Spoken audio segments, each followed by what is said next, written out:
दोस्तों, एक बार फिर से स्वागत करता हूं जज्बातों का जहां विद जावेद अख्तर में। और आज मैं आपके सामने शर्लक होम्स की बहुत दिलचस्प कहानी लेकर आया हूं, जो है the adventure of the Musgrave ritual. अभी तक इस चैनल को सब्सक्राइब नहीं किया है तो सब्सक्राइब करना मत भूलिए, क्योंकि इसी तरीके की और भी दिलचस्प कहानियां चैनल पर मौजूद हैं और आने वाले वक्त में और भी दिलचस्प कहानियां लेकर आता रहूंगा। तो आइए बिना किसी देरी के साथ नई कहानी शुरू करते हैं। मस्ग्रेव रिचुअल। मेरे दोस्त शर्लक होम्स के वजूद की जो कमी मुझे अक्सर खटकती थी, वो ये थी कि वो अपने वैचारिक तौर तरीकों में बिल्कुल साफ और सैद्धांतिक किस्म के इंसान थे। और हालांकि उन्हें अच्छे और मुलायम कपड़े पहनने में इंटरेस्ट था, फिर भी उनकी पर्सनल लापरवाही मेरे जैसे साथी को खटकती थी। इस सिलसिले में मैं कमोबेश उनके जैसा ही हूँ। अफगानिस्तान में दौड़ धूप वाला काम, उससे भी बढ़कर आमतौर की खानाबदोशी ने मुझे लापरवाह बना दिया था, जो मुझ जैसे मेडिकल फील्ड के आदमी यानी एक डॉक्टर के लिए सुटेबल नहीं था। लेकिन बर्दाश्त करने की मेरी भी हद है। लेकिन जब मैं किसी ऐसे आदमी को देखता हूँ जो अपना सिगार कोयले के तसले में रखता हो, तंबाकू अपनी फारसी चप्पलों के किनारे रखता हो और जिसकी मेज पर बिना जवाब दिए लेटरों के बीच उसका लिफाफा खोलने वाला चाकू गड़ा हो, तो राहत की सांस लेता हूँ और खुद को उससे बेहतर समझने की खुशी महसूस करता हूँ। मेरा हमेशा साफ मकसद रहा है कि पिस्तौलबाजी खुले मैदान में किए जाने वाली प्रैक्टिस है। और जब मैं होम्स को सन की मूड में से कारतूसों के डिब्बे के साथ बैठकर कमरे की सामने वाली दीवार पर गोलियां दागते देखता हूं, तो सख्ती से महसूस करता हूं ना तो उनकी हरकत से आसपास में और ना ही कमरे में कोई सुधार होने वाला है। हमारे कमरे में हमेशा केमिकल और इधर उधर बिखरे क्राइम से जुड़ी चीजों के टुकड़े भरे रहते हैं। लेकिन उन कागजात को देखकर मुझे टेंशन बनी रहती थी। उनके कमरे में पुराने केसों के कागजों के बंडल भयानक तरीके से एक कोने से दूसरे कोने तक बेतरतीब ढंग से ठुसे पड़े थे, और वो 1 या 2 साल में उन्हें सहेजने की हिम्मत जुटा पाते थे। क्योंकि जैसा मैंने अपने बेमेल किस्सों में कही इस बात को पॉइंट आउट किया है कि कई बार उनके अंदर कुछ ना कुछ नया करने की धुन सवार हो जाती थी, और वो फटे पुराने कागजों के ढेर के बीच अचानक वायलिन बजाने लगते थे और थकने के बाद किताबों और वायलिन के साथ ही फर्श पर लेट जाते थे। मेज और सोफे को छोड़कर कहीं और हिलते डुलते भी नहीं थे। इस तरह महीने दर महीने उनके कमरे में इस कोने से उस कोने तक कागजों के बंडलों की तह लगती जाती थी। उन्हें वो उनसे जुड़े मुवक्किलों को छोड़कर ना तो किसी को दे सकते थे, ना जला सकते थे और ना ही बाहर फेंक सकते थे। जाड़े की एक रात जब हम दोनों साथ बैठकर आग सेक रहे थे, उस वक्त मैंने उन्हें सलाह दी, अगर कामकाज में ज्यादा बिजी ना हो तो थोड़ा वक्त निकालें और इन कागजों को तरतीबवार सहेज कर इस कमरे को थोड़ा सुंदर और रहने लायक बना दें। उन्होंने मेरी सलाह को नकारा तो नहीं, लेकिन थोड़ा उदास होकर अपने बेडरूम में गए और वहां से लोहे का एक बड़ा संदूक खींचते हुए वापस आ गए। संदूक को उन्होंने फर्श के बीचों बीच रखा और खुद उसके सामने एक छोटे से स्टूल पर बैठकर संदूक का ढक्कन खोलकर पीछे की तरफ धकेल दिया। मैंने देखा कि वो तीसरा संदूक था, जो कागजों के लाल फीता लगे अलग अलग बंडलों से भरा पड़ा था। इन बंडलों में बहुत केस है वॉटसन, उन्होंने मुझे शरारती अंदाज में देखते हुए कहा। मैं सोचता हूँ कि अगर तुम्हें पता चल जाए कि इसमें क्या है, तो तुम मुझसे इसमें कुछ रखने की बजाय इनमें से कुछ निकालने की रिक्वेस्ट करोगे। ये आपके शुरुआती कामों के रिकॉर्ड्स हैं? तब मैंने पूछा। कई बार मैंने सोचा कि इन मामलों की डिटेल्स तैयार करूं। हाँ माय डियर, तारीफ के लिए, मेरी बायोपिक बनाने के लिए वो काम किया जा चुका है। उन्होंने बारी बारी से सारे बंडल बड़े प्यार से उठाए। उन्होंने कहा, वॉटसन, इनमें सारे बंडल मेरी सफलता के ही नहीं हैं, लेकिन कुछ बंडलों का रिश्ता प्रॉब्लम से भी है। इसमें टॉर्लिटन मर्डर से जुड़े कुछ दस्तावेज हैं, शराब डीलर बम्बरी का केस और बूढ़ी रूसी महिला का राज, और एल्यूमिनियम की बैसाखी के साथ साथ क्लब के नौकर रिकोलेटी और उसकी पत्नी के केस की भी पूरी डिटेल्स है। अरे हाँ, ये रहा सचमुच थोड़ा सनसनीखेज मामले का रिकॉर्ड। उन्होंने संदूक के पैंदे में अपना हाथ डालकर बच्चों के खिलौने जैसा लकड़ी का एक छोटा डब्बा निकाला, जिसमें सरकाकर खोलने वाला ढक्कन लगा था। उसके अंदर से उन्होंने एक मुड़ा हुआ कागज, पुराने जमाने की पीतल की चाबी, लकड़ी की एक डोरी बंधी खूंटी और लोहे के जंग लगे 3 पुराने सिक्के निकाले। अच्छा तो माय डियर, इन सबको देखकर तुमने क्या मतलब निकाला? मेरे रिएक्शन को निहारते हुए होम्स ने मुस्कुराकर पूछा। ये तो बहुत इंटरेस्टिंग कलेक्शन है। बहुत ही ज्यादा इंटरेस्टिंग। और इससे जुड़ी कहानी तो तुम्हें और भी ज्यादा इंटरेस्टेड बना देगी। तो फिर इनका भी एक इतिहास होगा? इतना ज्यादा कि ये इतिहास बन गई हैं। आपके कहने का क्या मतलब है? शर्लक होम्स ने उन चीजों को एक एक करके उठाया और उन्हें मेज के किनारे पर रख दिया। उसके बाद वो कुर्सी पर बैठ गए और अपनी आंखों में मुतमईनी की किरण लाते हुए उन्हें निहारने लगे। उन्होंने कहा, ये वो चीजें हैं जिन्हें मैंने मसग्रेव रिचुअल के राज की याद दिलाने के मकसद से संजो रखा है। मैंने उन्हें इन मामले की चर्चा करते कई बार सुना था, लेकिन उसकी डिटेल्स कभी हासिल नहीं कर सका। मैंने कहा, अगर आप मुझे इसकी पूरी जानकारी देंगे तो मुझे बहुत खुशी होगी। इस कूड़े को जैसे का तैसा ही पड़े रहने दो। अपनी ख्वाहिशों का ज्यादा बोझ अपने ऊपर मत डालो वॉटसन। उन्होंने रहस्यमयी मुस्कान के साथ कहा। लेकिन अगर तुम अपने डॉक्यूमेंट्स में इस केस को जोड़ लोगे तो मुझे बहुत खुशी होगी, क्योंकि इसके अंदर ऐसे बहुत से पॉइंट्स हैं जो इसके क्रिमिनल बैकग्राउंड को किसी दूसरे देश के मुकाबले ज़्यादा वंडरफुल बनाते हैं। मेरी मामूली कामयाबियों का कलेक्शन इस केस की डिटेल्स के बिना ज़रूर ही अधूरा रह जाएगा। आपको ग्लोरिया स्कॉट और उस नाखुश आदमी की कहानी तो याद होगी, जिसकी किस्मत के बारे में मैंने तुम्हें बताया था कि किस तरह उससे बातचीत के बाद मेरा ध्यान इस बिजनेस के डायरेक्शन में मुड़ा और जिंदगी भर के लिए मैं जासूस बन गया। आप मुझसे तब मिले जब मेरा नाम दूर दूर तक बड़े पैमाने पर मशहूर हो गया था और जनता और सरकारी पुलिस बल से लेकर अदालतों तक मैं क्रिमिनल मामलों के बारे में कामयाबी हासिल कर चुका था। यहाँ तक कि जब तुम मुझसे पहली बार उस मामले के सिलसिले में मिले थे जिसका बखान तुमने अ स्टडी इन स्कारलेट में किया था, उससे पहले ही मैं बहुत नाम हासिल कर चुका था और अपना मकाम बना चुका था। आपको इस बात पर शायद ही भरोसा हो कि पहली बार देखने पर यह मामला मुझे कितना उलझा हुआ लगा था और इसकी गुत्थी सुलझाने और पहल करने में मुझे कितना लंबा इंतजार करना पड़ा। जब मैं पहली बार लंदन आया तो मैंने ब्रिटिश म्यूजियम के कोने पर मोटांग स्ट्रीट में कमरे लिए और वहां मैंने अपना सबसे ज्यादा फुर्सत का वक्त विज्ञान की उन सभी शाखाओं के पढ़ने में लगाया जिन्होंने शायद मुझे ज्यादा कामयाब बनाया। मेरे पास खासतौर से मेरे पुराने क्लासमेट्स की मार्फत यदा कदा मामले आते रहते थे, क्योंकि यूनिवर्सिटी के आखिरी सालों में मेरे और मेरे तौर तरीकों के बारे में बड़े पैमाने पर चर्चा होने लगी थी। उन केसों में तीसरा मामला मस्क्रेव रिचुअल का था। उस घटना की चेन से जुड़ी इकलौती कड़ी ने मेरा इंटरेस्ट जगाया है और उसे सुलझाकर मैंने अपना ये मुकाम हासिल किया। राजकुमार मस्क्रेव भी उसी कॉलेज में थे जिसमें मैं पढ़ता था और उनके साथ मेरी थोड़ी नज़दीकी भी हो गई थी। ग्रेजुएट स्टूडेंट्स के बीच वो कोई ख़ास फेमस नहीं थे। हालांकि मैंने हमेशा महसूस किया कि जिसे उनका एटीट्यूड बताया जा रहा था वो असलियत में उनकी अपनी झिझक को छुपाने की एक कोशिश ही थी। देखने में तो वो बहुत ठाट बाट वाले दुबले पतले, ऊंची नाक और बड़ी बड़ी आंखों वाले कमजोर और शरीफ इंसान थे। दरअसल वो राजधानी के पुराने परिवारों के वंशज थे। हालांकि उनकी कैडेट शाखा नॉर्दर्न मस्क्रेवों से 16वीं शताब्दी में अलग हो गई थी, जिसे उन्होंने वेस्टर्न सेक्सेस में स्टैब्लिश किया था, जहां हल्स्टन का मैनोर हाउस शायद काउंटी की पुरानी रिहायशी बिल्डिंग थी। उनके बर्थ प्लेस की कोई निशानी हमेशा उनके साथ चिपकी रहती थी। हम दोनों के बीच एक या दो बार बातचीत हुई और मुझे याद है कि उन्होंने एक दो बार मेरे बयानों और तर्कों में खास दिलचस्पी ली थी। 4 सालों तक मुझे उनकी कोई जानकारी नहीं थी। वो एक दिन अचानक मोटांग स्ट्रीट वाले कमरे पर आए। उनका लिबास कुछ बदला हुआ सा था। वो किसी फैशन प्रेमी की तरह छैल चबीले बांके जवान की तरह दिखाई दे रहे थे। फिर भी उनकी पहले वाली शांत सौम्य छवि वैसी ही बनी हुई थी।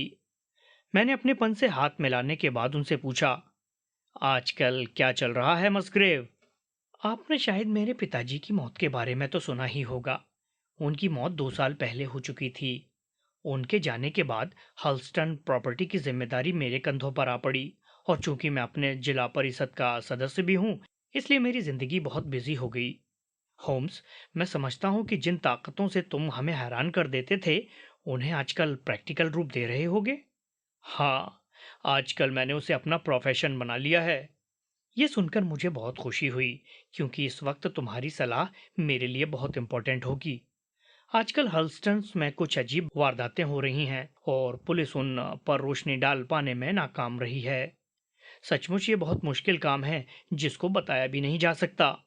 वॉटसन, तुम तसव्वुर कर सकते हो कि मैंने उनकी बात कितनी बेताबी से सुनी होगी, क्योंकि उन दिनों मेरे पास कोई काम नहीं था और मस्ग्रेव से वो मेरी झोली में आ गिरा। मुझे दिल की गहराइयों से इस बात का यकीन था कि जिस काम में दूसरे लोग नाकामयाब हो जाते हैं, उसमें मैं कामयाब हो सकता हूँ, और मेरे पास खुद को परखने का मौका आ गया था। मैंने कहा, प्लीज आप मुझे डिटेल्स दीजिए। राजकुमार मस्ग्रेव मेरे सामने बैठ गए और मेरी तरफ से उनकी तरफ बढ़ाई गई सिगरेट उन्होंने जला ली। उन्होंने कहा, आपको तो ये मालूम ही है कि मैं अनमैरिड हूं, फिर भी मुझे हल्स्टन की देखरेख के लिए काफी तादाद में नौकर चाकर रखने पड़ते हैं। मैं भी उनके रखरखाव का पूरा ध्यान देता हूँ। हर तीसरे महीने में आमतौर पर हमारे यहाँ पार्टी होती है, इसलिए नौकरों के बिना ये करवाना सब सरल नहीं है। कुल मिलाकर हमारे यहाँ 8 मेहरियां, एक रसोइया, 2 डाकिये और एक लड़का है। बगीचों के लिए अलग स्टाफ है।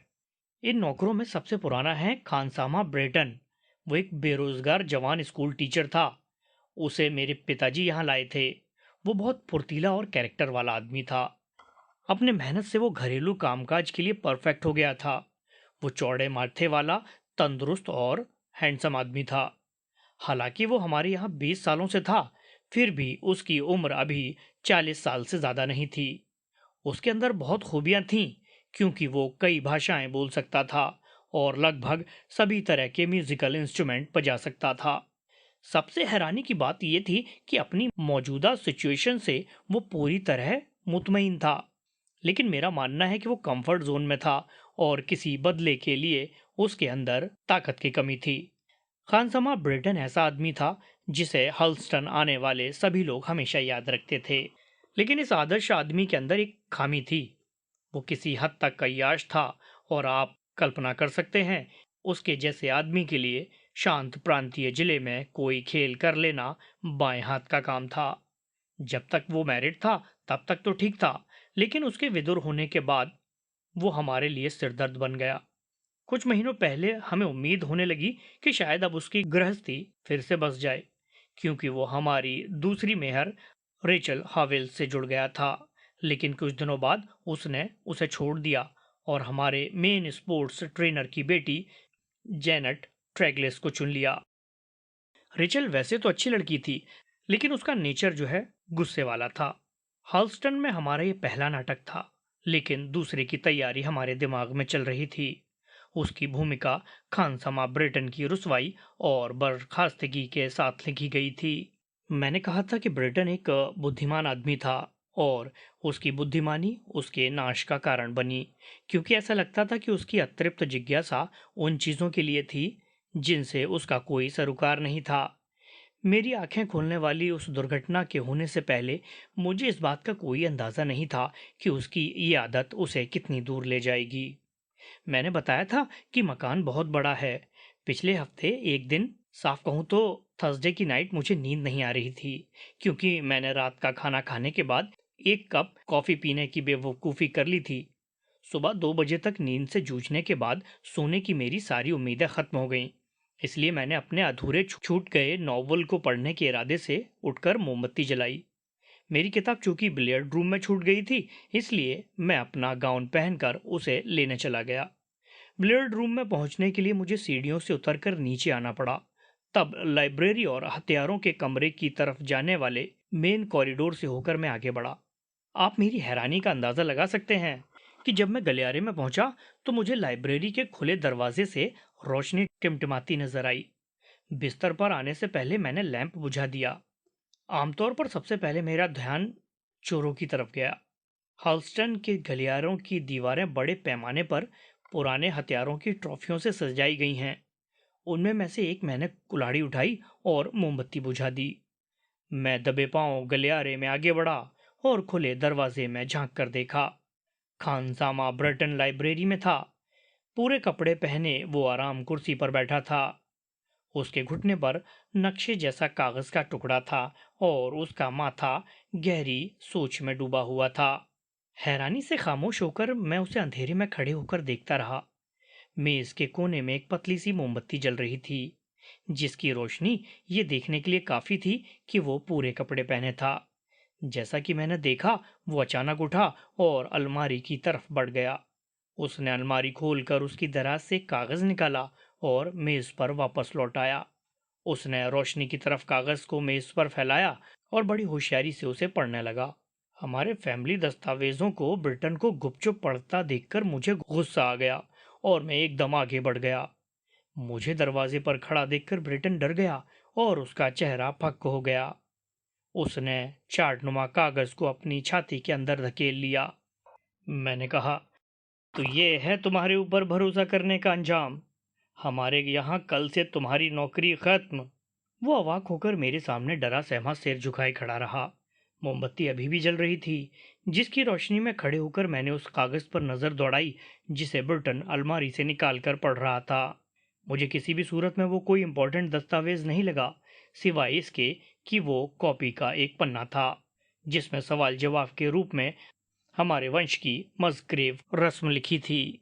उसका रिलेशन हमारे परिवार की उन प्रथाओं से था जिनका पालन सदियों से हर एक मस्ग्रेव करता आ रहा था।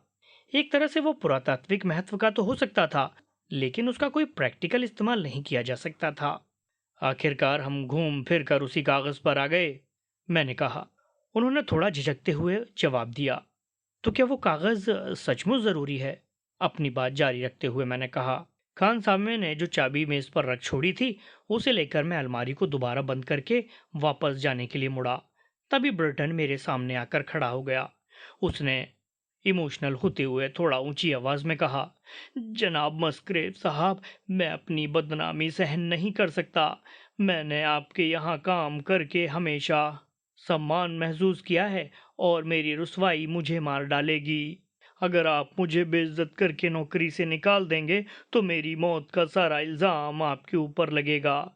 इस वारदात के बाद अगर आप मुझे अपनी नौकरी में नहीं रखना चाहते तो भगवान के लिए मेहरबानी करके मुझे नौकरी छोड़ने के लिए 1 महीने का नोटिस देने दीजिए, ताकि ऐसा मालूम हो कि मैंने नौकरी खुद अपनी मर्जी से छोड़ी है। मैं अपनी बात पर अटल रहूंगा मिस्टर मसग्रेव, लेकिन जिन लोगों को मैं अच्छी तरह जानता हूं उनके सामने बेइज्जत नहीं होना चाहता। तुम्हारा जुर्म बहुत संगीन है। बहरहाल, तुमने बहुत लंबे टाइम तक हमारे परिवार की सेवा की है, इसलिए सबके सामने से तुम्हें बेइज्जत करने का मेरा कोई इरादा नहीं। 1 महीना तो बहुत ज्यादा है। तुम अपने जाने की जो भी वजह देना चाहते हो उसे 1 हफ्ते में दे दो और यहाँ से दूर हो जाओ। तुम ज्यादा मोहलत दिए जाने के काबिल नहीं हो बंटन। मैंने उसे जवाब दिया। मेरी बात सुनकर वो रुआंसा होकर बोला, केवल 1 हफ्ता जनाब, कम से कम एक पखवाड़े की यानी 15 दिन की मोहलत तो दे दीजिए। मैंने दोबारा कहा, 1 हफ्ता। और तुम्हें ये याद रखना चाहिए कि हम अब भी तुम्हारे साथ नरमी बरत रहे हैं। वो एक टूटे हुए आदमी की तरह मुंह लटकाए बाहर निकल गया, जबकि मैं बत्ती बंद करके कमरे में लौट आया। 2 दिनों तक ब्रिटेन अपने फर्ज के लिए बहुत चौकन्ना रहा और खूब मन लगाकर काम किया। मैंने 2 दिनों तक उस वारदात की किसी को भनक नहीं लगने दी और बेचैनी से इंतजार किया कि देखता हूं कि वो अपनी बदनामी को कैसे छुपाता है। बहरहाल, तीसरी सुबह वो अपनी आदत के मुताबिक नाश्ते के बाद दिन में किए जाने वाले काम के बारे में मुझसे ऑर्डर लेने के लिए दिखाई नहीं पड़ा। मेरे डाइनिंग हॉल से निकलते ही मेरी मुलाकात नौकरानी रेचल हविल से हुई। मैंने आपको बताया था कि अभी वो हाल ही की बीमारी से ठीक होकर आई थी और बहुत कमजोर दिखाई दे रही थी, इसलिए मैंने उसके काम पर लौटने पर ऐतराज जताया। उसने मेरी तरफ बड़ी अजीब निगाहों से देखा, जिससे मुझे शक हुआ कि बीमारी का असर कहीं उसके दिमाग पर तो नहीं पड़ा। मैं बिल्कुल ठीक हूँ मिस्टर मसग्रेव, उसने कहा। मैंने जवाब में कहा, हम देखेंगे कि डॉक्टर क्या कहता है। तुम फौरन काम छोड़ दो और जब तुम नीचे जाओ तो कहना कि मैंने ब्रिटन को याद किया है। उसने कहा, रसोइया तो चला गया। चला गया? अरे, कहाँ चला गया? वो चला गया और किसी ने उसे नहीं देखा है, और वो अपने कमरे में नहीं है। हाँ, वो चला गया, वो चला गया। वो ठहाके लगाकर हंसते हुए दीवार के साथ गिर पड़ी, जबकि उसकी बदहवासी को देखकर मैं डर गया और उसकी मदद के लिए घंटी बजाई।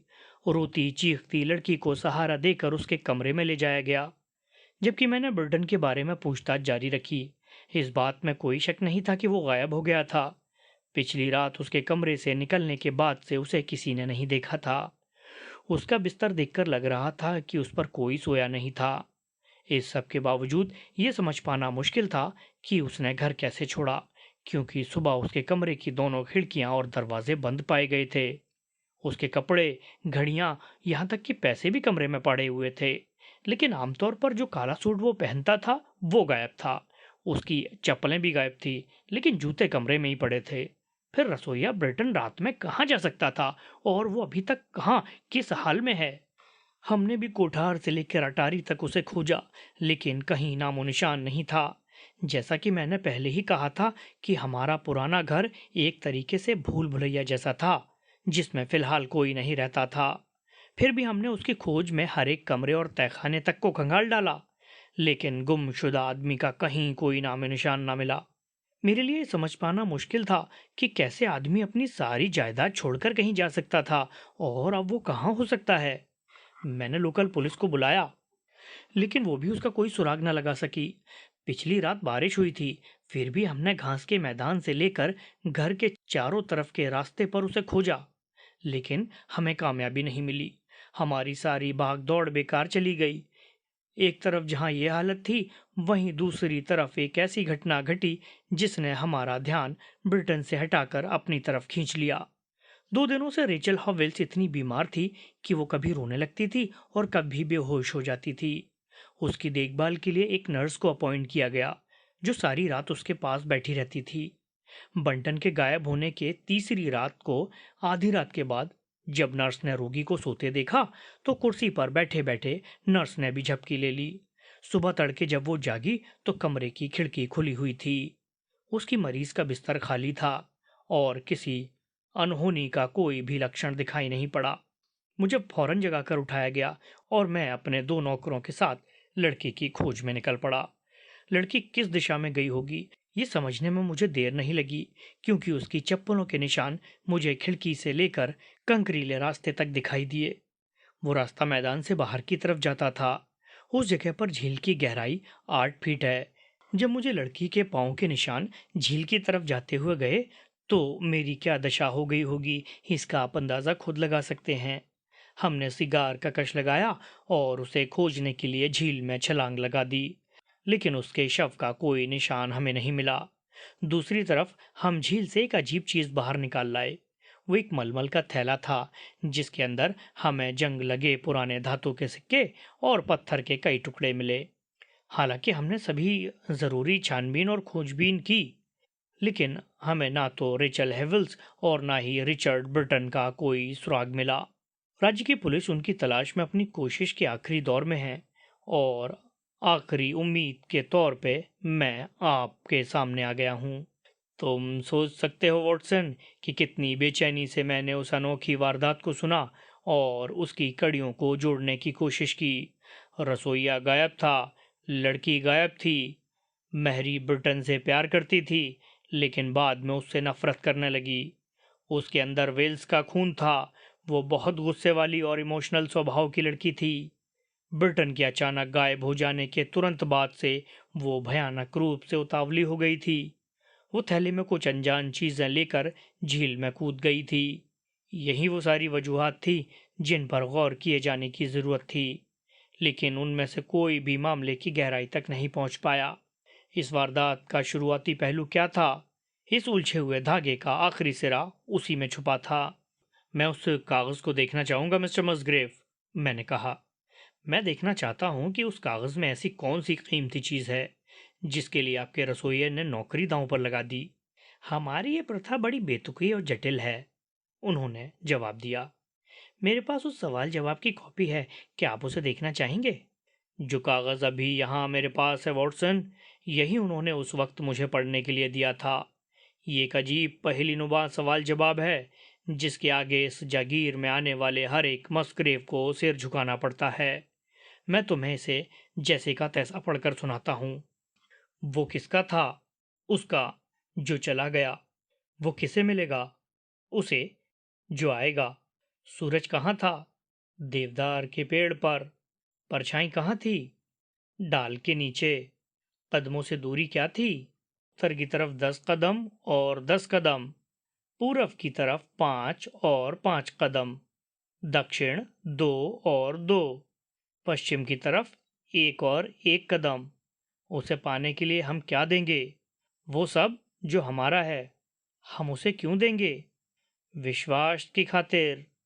इसकी ओरिजिनल कॉपी पर कोई तारीख नहीं है, लेकिन यह 17वीं शताब्दी के बीच की भाषा है, मस्करेव ने कमेंट किया।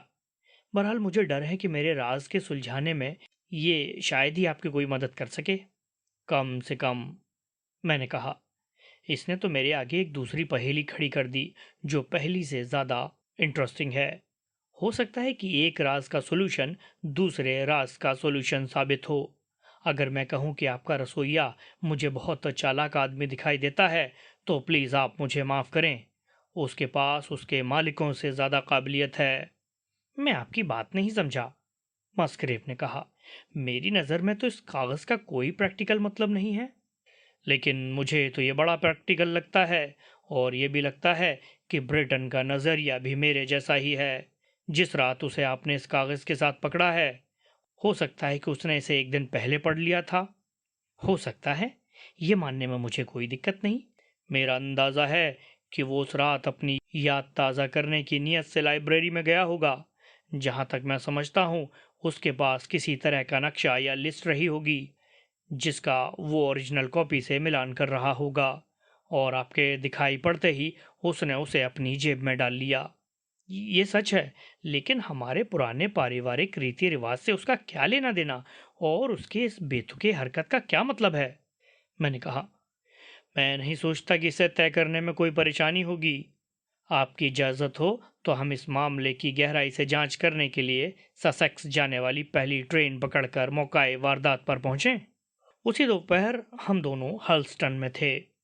शायद तुमने उस पुरानी इमारत की तस्वीरें देखी होंगी, और उसके नीचे उसकी डिटेल्स भी पड़ी होगी। इसलिए मैं वहीं तक सीमित रहते हुए तुम्हें उसके बारे में बताता हूँ कि वो एल शेप में बनी हुई है। उसका लंबा हिस्सा इमारत का नया है, और छोटा हिस्सा उस पुरानी इमारत को दिखाता है, जो नई इमारत के बगल में बनी हुई है। इमारत के पुराने हिस्से के बीच 1607 की तारीख खुदी हुई है, लेकिन एक्सपर्ट इस फैक्ट पर राजी हैं कि उसके शहतीर और उसका पत्थर का काम उस तारीख से बहुत ज़्यादा है। इस भाग की बहुत ज़्यादा मोटी दीवारें और उसकी छोटी छोटी खिड़कियां इस फैक्ट को जाहिर करती हैं कि परिवार पिछली शताब्दी में उसे छोड़कर नई इमारत में रहने आ गया था, और पुरानी बिल्डिंग को अब गोदाम और कोठार के तौर पर इस्तेमाल किया जाने लगा था। नई बिल्डिंग के चारों तरफ एक शानदार पार्क था, जिसमें सुंदर लकड़ी लगी हुई थी। पार्क के पास ही एक झील बनाई गई थी, जिसका जिक्र अभी अभी मेरे दोस्त मसग्रेव ने किया था। वो इमारत से 200 गज की दूरी पर थी। मैं इस बात से पूरी तरह राजी था वॉटसन, कि वहां 3 अलग अलग राज नहीं हैं, बल्कि एक ही राज था। और अगर मैं मस्ग्रेव रिचुअल का सीधा मतलब निकालूं, तो मेरे हाथ वो दूसरा सुराग आ जाएगा, जो रसोइया और ब्रिटन नौकरानी हवल से जुड़ी सच्चाई मुझ तक ले जाएगा। उस सुराग को पाने के लिए मैंने अपनी सारी ताकत झोंक दी। ये नौकर उस पुराने राज को समझने के लिए इतना बेताब क्यों था? जाहिर है इसलिए कि उसने उस क्लू में कुछ ऐसा खास ढूंढ लिया था, जो सदियों से इस राजघराने के लिए अनसुलझा था, और उसे लगा कि इससे उसे कोई बहुत बड़ा फायदा होगा। तब वो क्या था जिससे उसकी किस्मत खुलने वाली थी? उन लाइनों को पढ़ने के बाद मेरे लिए जरूरी हो गया कि उसमें दी गई माप किसी ऐसी जगह की तरफ इशारा कर रही थी, जिसका इशारा दस्तावेज के बाकी हिस्से में था। अगर हमें वो जगह मिल जाए, तो हम उस राज को जानने की दिशा में अच्छी तरह आगे बढ़ सकेंगे, जिसे पुराने मस्ग्रेवों ने इतने जटिल तरीके से एक पहेली में लपेट कर रखना जरूरी समझा होगा। हमें शुरुआत करने के लिए देवदार के पेड़ और उसकी परछाई तक पहुंचने के लिए 2 गाइड मुहैया कराए गए। भवन के ठीक सामने रास्ते के बाईं तरफ दूसरे छोटे देवदारों के बीच एक बूढ़ा पितामह सा दिखने वाला देवदार का एक बहुत बड़ा पेड़ था। उतना सुंदर और शानदार पेड़ मैंने पहले कभी नहीं देखा था। जब हम टहलते हुए उस बड़े पेड़ के आगे से निकले तो मैंने कहा, आपकी पारिवारिक रस्म की इंस्पिरेशन यहीं से ली गई थी। उन्होंने जवाब देते हुए कहा, इस बात की पूरी उम्मीद है कि ये पेड़ वहां नॉर्मन विजय के वक्त से है। इस पेड़ का घेरा 23 फीट का है। मेरा पहला अंदाजा उस पॉइंट पर ठहर गया। मैंने पूछा, क्या इसकी और भी शाखाएं हैं? आपके पीछे उधर एक और पुरानी शाखा थी, लेकिन 10 साल पहले बिजली गिरने से वो टूट गई थी, इसलिए हमने उसे कटवा दिया। आपको मैं उसकी पुरानी जगह दिखा सकता हूँ। जी हाँ। कोई दूसरा पेड़ यहाँ नहीं है? नहीं, कोई नहीं। मैं उस जगह को देखना चाहूंगा जहाँ वो पनपा। हम एक कुत्ता गाड़ी में बैठ गए और मेरे मुवक्किल ने मुझे तुरंत उस जगह पहुंचा दिया जहां दूसरा देवदार मौजूद था। मुझे मेरी जांच आगे बढ़ती दिखाई पड़ी। मेरा ख्याल है कि यह बता पाना मुश्किल है कि इस पेड़ की ऊंचाई कितनी थी। मैंने पूछा। ये तो मैं आपको अभी बता सकता हूँ कि इसकी ऊंचाई 64 फीट थी। मैंने चौंकते हुए पूछा, आपको ये कैसे मालूम? मेरे पुराने ट्यूशन टीचर जब मुझे ट्रिग्नोमेट्री की प्रैक्टिस कराते तो उसमें ऊंचाई मापने के लिए एक आकृति जरूर होती। जब मैं छोटा था तभी मैंने अपनी प्रॉपर्टी के सभी पेड़ों और इमारतों की ऊंचाई नाप ली थी। ये तो मेरे लिए बहुत बेहतरीन था। मेरे आंकड़े मेरी उम्मीद के उलट मुझे जल्दी जल्दी हासिल हो रहे थे। मुझे ये बताइए कि क्या आपके रसोइये ने कभी आपसे ऐसा सवाल किया था? राजकुमार मस्ग्रेव ने हैरान होकर मेरी तरफ देखा और उन्होंने जवाब देते हुए कहा, जब आप मेरी याददाश्त का इम्तिहान ले ही रहे हैं तो मैं आपको बता दूं कि कुछ महीने पहले एक बार उसने मुझसे इस पेड़ की ऊंचाई के बारे में पूछा था। ये मेरे लिए एक बेहतरीन खबर थी वॉटसन, क्योंकि इसने मुझे दिखाया कि मैं सही रास्ते पर था। मैंने सूरज की तरफ देखा। उस वक्त वो आसमान में थोड़ा नीचे था और मैंने कैलकुलेशन करके अंदाजा लगाया कि 1 घंटे से कम वक्त में ही वो पुराने देवदार की सबसे ऊंची शाखा के ऊपर पहुंच जाएगा। इससे पहेली में लिखी एक शर्त तब पूरी हो जाएगी और शाखा की परछाई सबसे दूर किनारे पर पहुंच जाएगी, वरना तने का चुनाव पहेली के हिसाब से किया जाएगा। तब मुझे यह लगाना होगा कि सूरज जब पेड़ के ठीक ऊपर होगा तब परछाई की अधिकतम दूरी क्या होगी। शाखा के वहां न होने से आपको काफी कठिनाई होगी होम्स। अरे, मैं कम से कम ये तो जानता हूं कि जब बंटन उस काम को कर सकता है तो मैं भी कर सकता हूं। इसके अलावा कोई और दिक्कत नहीं थी। मैं मस्क्रेव के साथ उनकी लाइब्रेरी में गया और वहां मैंने खुद ये खूंटी छील कर तैयार की। खूंटी में एक लंबी रस्सी बांधकर एक एक गज की दूरी पर उसमें गांठ लगा दी। उसके बाद मैंने मछली पकड़ने वाले 2 सरिये लिए जो कुल मिलाकर 6 फीट थे। उसके बाद मैंने मुवक्किल के साथ उस जगह पर गया जहां परछाई थी। सूरज देवदार के पेड़ के ठीक ऊपर पहुंचने वाला था। मैंने सरियों को किनारे गाड़ दिया, परछाई की दिशा पर निशान लगाया और उसे नाप लिया। वो लंबाई 9 फीट थी। इस प्रैक्टिकल के बाद कैलकुलेशन एकदम सरल हो गई। अगर 6 फीट का एक सरिया 9 फीट की परछाई फेंकता है तो 64 फीट का एक पेड़ 96 फीट लंबी परछाई फेंकेगा और एक परछाई की लाइन दूसरी लाइन के जैसी ही होगी। मैंने उस दूसरी को नापा तो वो मुझे इमारत की दीवार के पास ले गई और मैंने उसी जगह पर खूंटी गाड़ दी। जब मैंने अपनी गाड़ी हुई खूंटी के 2 इंच के अंदर जमीन के अंदर हल्का निशान देखा तो मेरी खुशी का कोई ठिकाना नहीं रहा वॉटसन। मैं समझ गया कि ब्रेटन ने अपनी पैमाइश के दौरान ही वह निशान लगाया था और मैं ठीक उसके पीछे पहुंच चुका था। इस स्टार्टिंग पॉइंट से मैं आगे बढ़ा और कंपास की मदद से कदमों को नापना शुरू किया। हर फुट में 10 कदम रखने के बाद मैं इमारत की दीवार के बराबर पहुंच गया और उसके बाद मैंने उस जगह खूंटी से निशान लगा दिया। फिर मैंने बहुत सावधानी से पूर्व दिशा की तरफ 2 और 2 कदम दक्षिण की तरफ नापे। वो माप मुझे पुरानी बिल्डिंग की देहरी तक ले गई। 2 कदम पश्चिम का मतलब था कि अब मुझे 2 कदम पत्थर लगे गलियारी की तरफ बढ़ना था और ये वही जगह थी जिसका इशारा पहेली में किया गया था। वॉटसन, मुझे इससे पहले कभी इतनी निराशा नहीं हुई थी। एक पल को तो ऐसा लगा कि मुझसे पैमाइश में कोई बड़ी भूल हुई है। डूबते सूरज की रोशनी पूरी तरह गलियारे के फर्श पर पड़ रही थी, जिसे देखकर मैं कह सकता था कि उस गलियारे में लगे पत्थरों को कम से कम 1 साल से उसकी जगह से नहीं हटाया गया है। ब्रिटन ने यहाँ कोई काम नहीं किया था। मैंने फर्श पर ठोका, लेकिन उसकी आवाज़ हर जगह एक जैसी थी और वहाँ किसी पत्थर के टूटने या दरार पड़ने का कोई निशान मुझे नहीं दिखाई पड़ा। लेकिन खुशनसीबी से मसग्रेव, जिन्होंने सुबह मेरे कामों की तारीफ की थी, वो भी मेरे तरह जोश में थे। उन्होंने मेरी कैलकुलेशन को जांचने के लिए अपनी पांडुलिपि बाहर निकाली। और नीचे होम्स, और नीचे, कहकर वो चिल्लाए। तुमने और नीचे नहीं देखा? मैंने सोचा कि उनके कहने का मतलब ये है कि हमें उस जगह पर खुदाई करनी चाहिए, लेकिन मैंने तुरंत समझ लिया कि मुझसे कोई गलती हुई है। मैंने चीखते हुए कहा, अरे अरे, इसके नीचे तो कोई सुरंग है। हाँ, वो भी इमारत ही जितनी पुरानी है। इस दरवाजे के ठीक नीचे, यहाँ। हम पत्थर की घुमावदार सीढ़ियों से नीचे गए और मेरे साथी मसग्रेव ने माचिस निकालकर एक कोने में पीपे पर रखी लालटेन जला दी।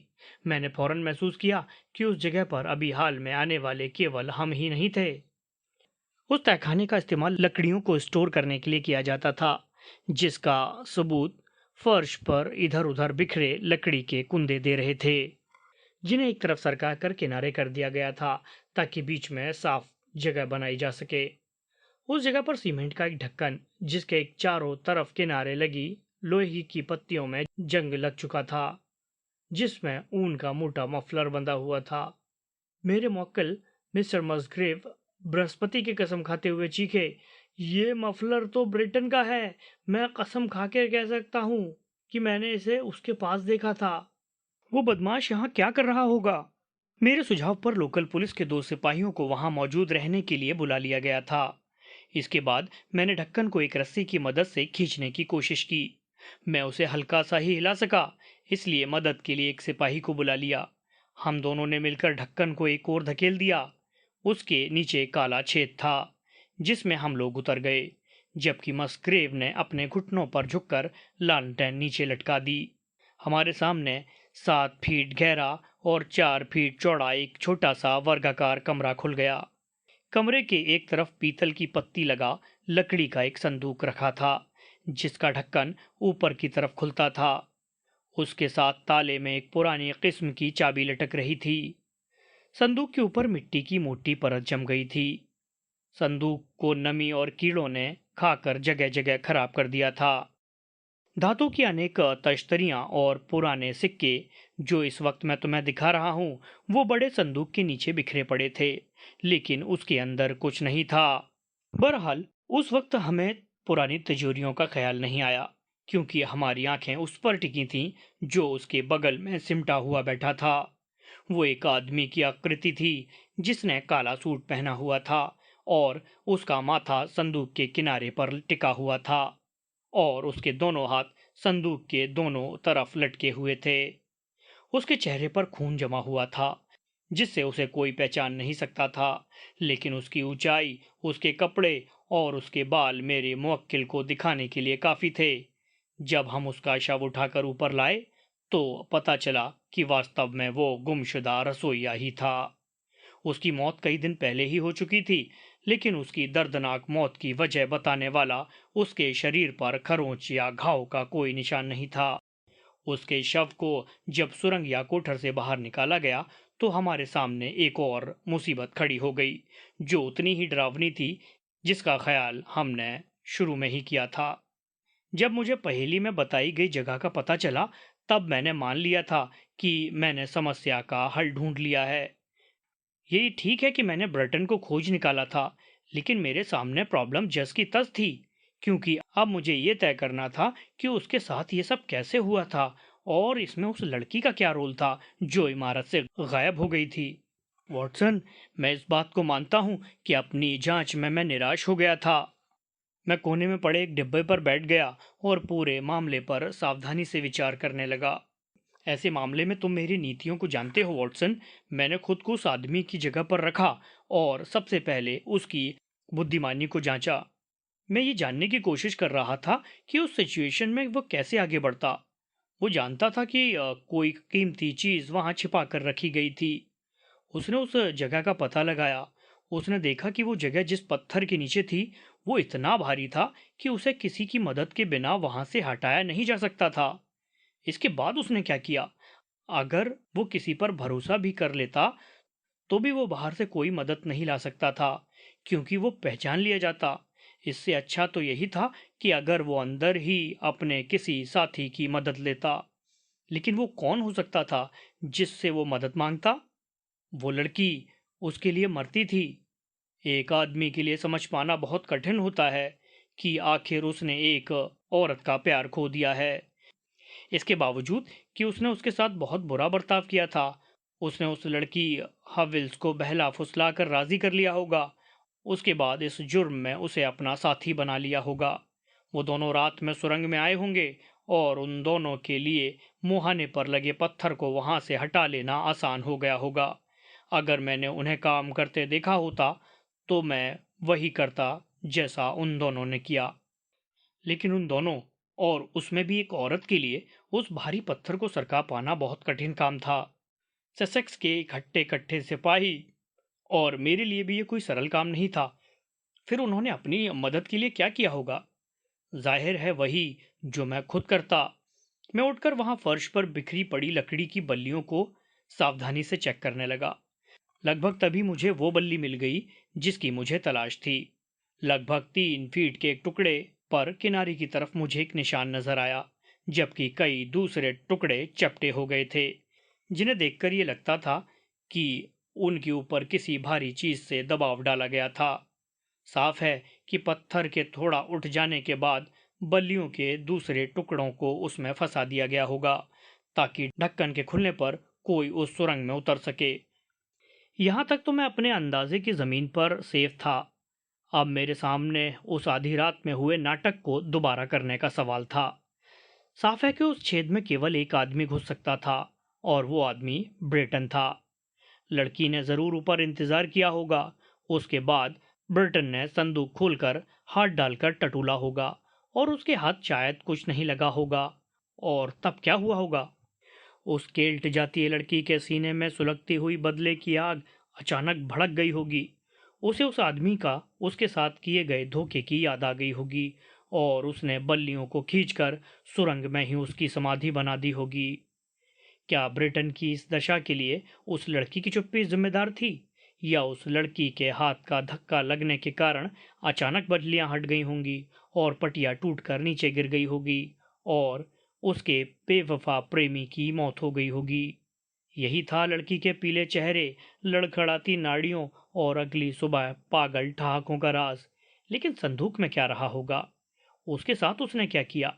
सचमुच वो जरूर ही पुरानी धातु और पत्थर और कांच के टुकड़े रहे होंगे, जिसे मेरे मुवक्किल ने झील से निकाला था।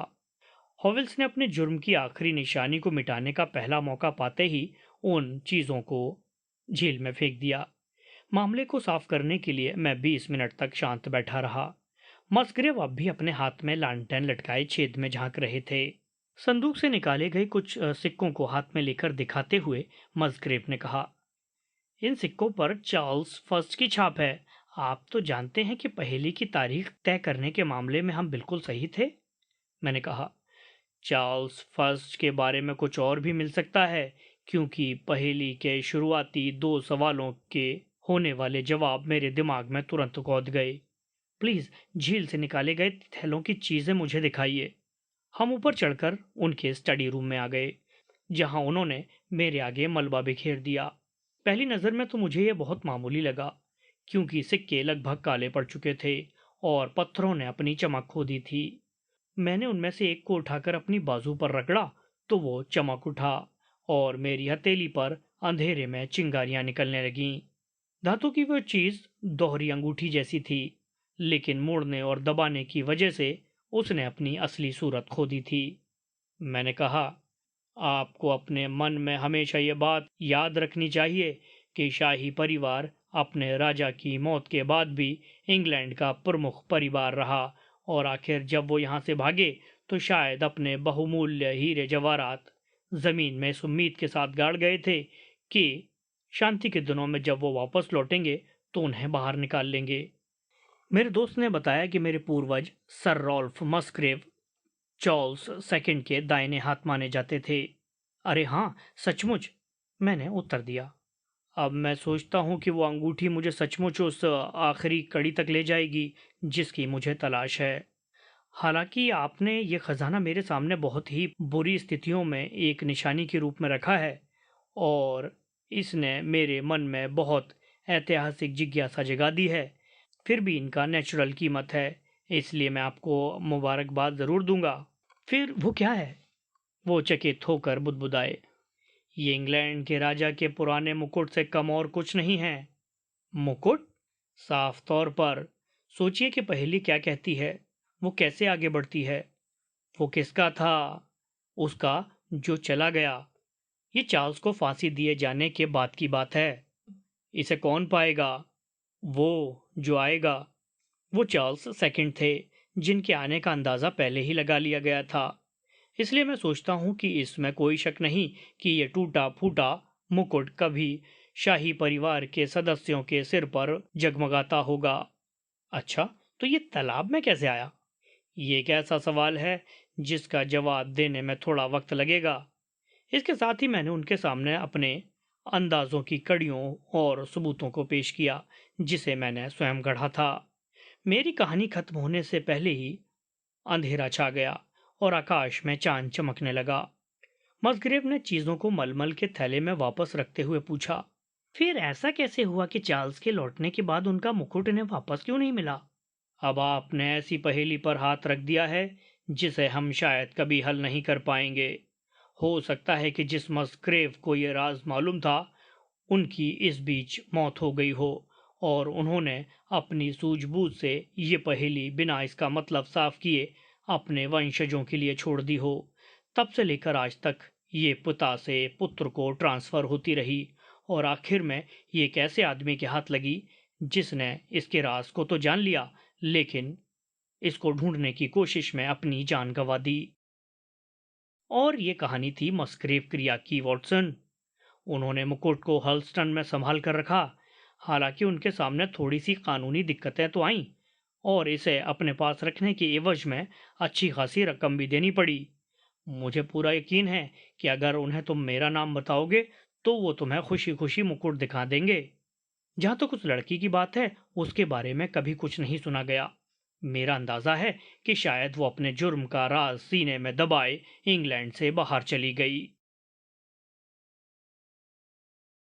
तो दोस्तों, ये थी आज की कहानी शर्लक होम्स की। मुझे उम्मीद है कि कहानी जरूर पसंद आई होगी जैसा कि पहले की कहानियां पसंद आई हैं। इसी तरीके की और कहानियां सुनने के लिए चैनल को अभी से सब्सक्राइब कर लीजिए और अगर कहानी अच्छी लगी है और लगता है कि यह दूसरों को शेयर की जा सकती है तो इसे शेयर जरूर कीजिए। इस चैनल पर 2000 सदस्यों के हो जाने के लिए मैं आप सबका तहे दिल से शुक्रगुजार हूँ। आप लोगों से